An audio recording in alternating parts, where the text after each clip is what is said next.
Can Sri Chakraarchana be done at home? If so, how to do it? What are the results of worshipping Sri Chakra? Sri Chakra is the causal body of the Parasakti. Sri Chakra is an energy center. There are 9 enclosures in Sri Chakra. Sri Chakra worship removes the Navagraha doshas and cleanses Panchabhutas. It invokes the universal consciousness within us.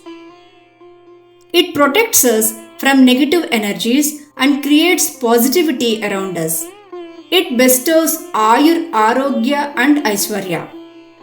It also helps us succeed in our life. There are also many other benefits associated with its worship.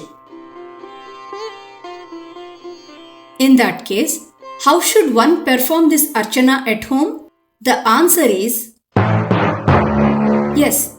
What you are viewing on the screen is right. Sri Chakraarchana is not prescribed for Gruhasthas. Only Satvikarchana is recommended to be performed at home. Birth, death and menstruation cause obstacles in Sri Chakraarchana. Sri Chakraarchana cannot be performed on one's whims and fancies. As fire has many practical uses, it can also be dangerous if mishandled or not used properly.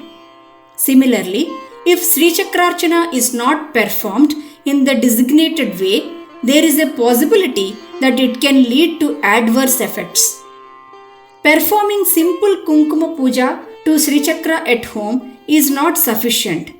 It should be seconded by the necessary mantras. In Sri Chakra Upasana, Panchadasi and Shodasi mantras are recited. One has to cross 8 stages to be able to receive the Panchadasi mantra from Guru. Daily puja should be performed at home and it should not be skipped even for a single day. Once the Upasaka receives this mantra, he is forbidden to eat food from outside. There are stringent rules that Upasaka should abide by. If one reaches the stage of reciting a Shodasi mantra, it is like saying that one has become a sannyasi. We talked about these Panchadasi and Shodasi mantras in an earlier video. If someone wants to check out, I shall provide the link in the description.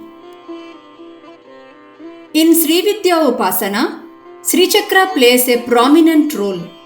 To reap positive results from Sri Chakra, we must ensure that the Sri Chakra is in the right geometry.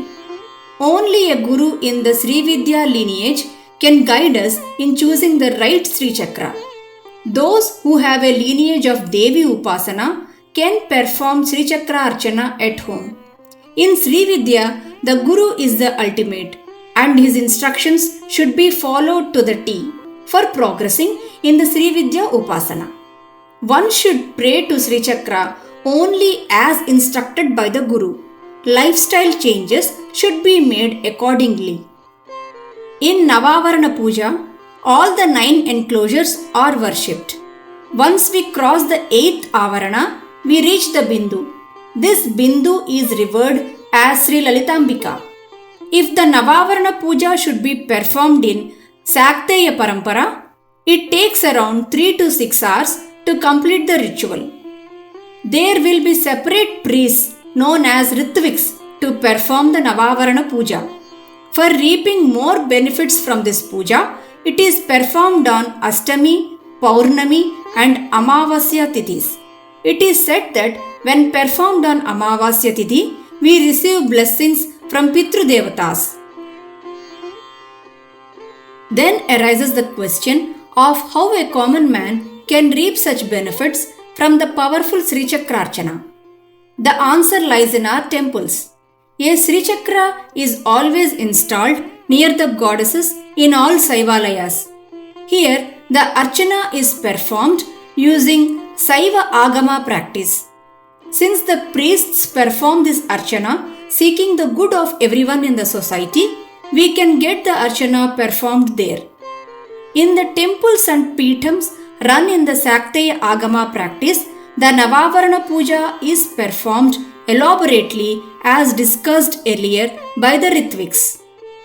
Also, in the temples run in both practices, Sri Chakra Abhishekams are performed on all days. It is difficult for us to imagine the Nirakara Swarupam of the goddess. That is why different forms are attributed to the goddess and different puja vidhis are prescribed. Navaratri is a part of such vidhis. During Navaratris, the goddess is worshipped in 9 forms. We have already seen that during the Navavarana puja, once we cross the 8th avarana, we reach the Bindu. This Bindu is revered as the union of Shivashakti. The auspicious day of Maharnavami symbolically represents the union of Shiva and Shakti. That is why Sri Chakraarchana is so special during Navaratris.